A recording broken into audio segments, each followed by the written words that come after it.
bɛɛ lajɛlen fo ka bɛɛ lajɛlen waleɲuman dɔn bi ye alamisa ye mai kalo tile 11 san 2023 ni y'an ka don kibaru waati seli bi don kibaru kɔnɔna la i n'a fɔ an y'a fɔ cogoya min na Mali ɲɛmaw kɛrɛnkɛrɛnnen la minisiri min ka baara bɛnnen bɛ bɛn ani tɛgɛ di ɲɔgɔn ma de kɔni ma ale makɔnɔlen bɛ sini n'o ye Kidali ayiwa nka an bɛ waati min na a bɛ fɔ jɛkulu ma ko plateforme de mouvement du 14 juin olu sera ka ban halisa an bɛ to an ka jamana kɔnɔna kibaruw la Segu min bɛ tali kɛ irisiw olu ka karamɔgɔ minnu bɛ an fɛ nɔ min ye finitigilakaw olu ka taasira yɔrɔ kɔni fɛ i b'a ye Ala la jarabi o kɔni y'u sɔrɔ k'u to boisson min yɔrɔ dɔ la an bɛna da don fana la an ka walawali kɔnɔna la ka fara o kan vérificateur général olu ka baara kɔni hukumu kɔnɔna la u taara min ye autorité routière ayiwa n'o ye AGEROUTE ye u kɔni taara u ye min ye Makia Gan ye n'o u bɛ tali kɛ wari dɔ dunna ka sɔrɔ a duncogo yɛrɛ kɔni ma dɔn an bɛna ɲɛfɔli k'o fana na ka walawali kɔnɔna la ka fara o kan an bɛ taa jamana kɔ kan farafinna farajɛla kibaruya min n'an y'o sɔrɔ an bɛ don ka bolo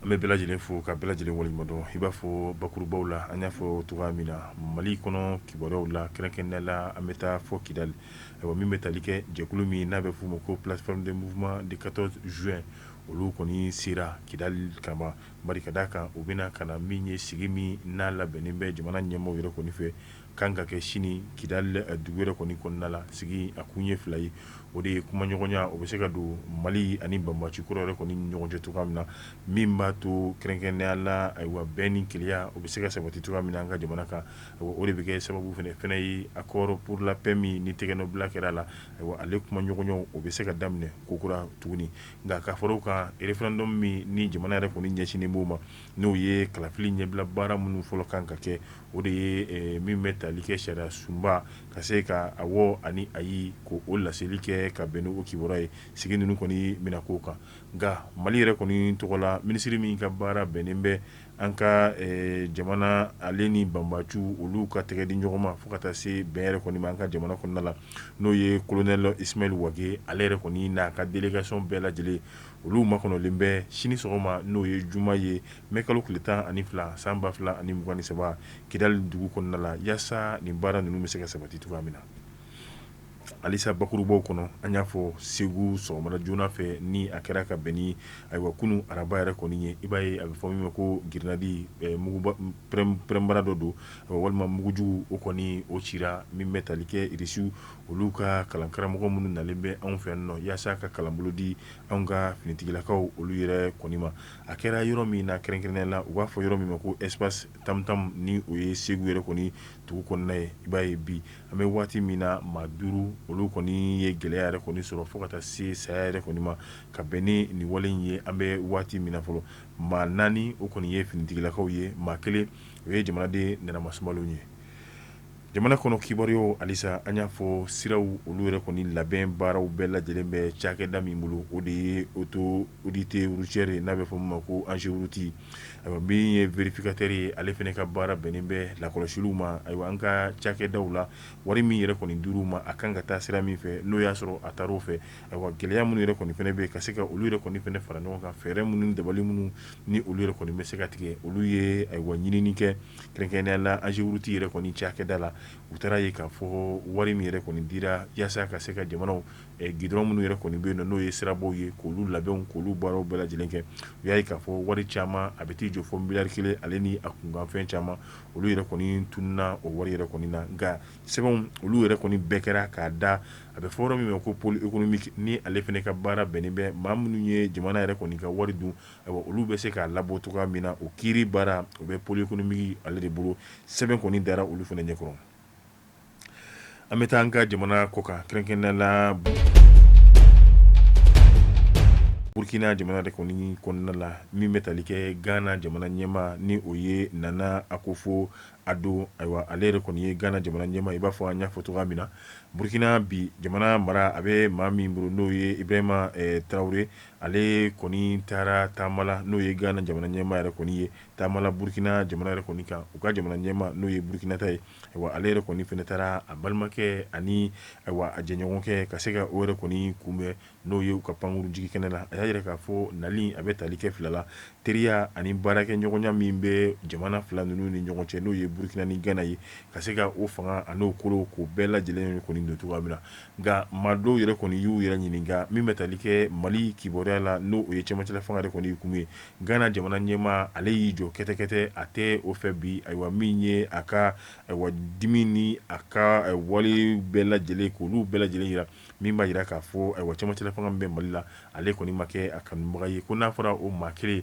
o bɛ ka taa tɛgɛ di ɲɔgɔn ma ka nisɔndiya ko k'o kɛ ni cɛmancɛla fanga o kɔni maa wɛrɛ ye n'o ye jamana wɛrɛ ta ye k'a kan ka maa dabali ban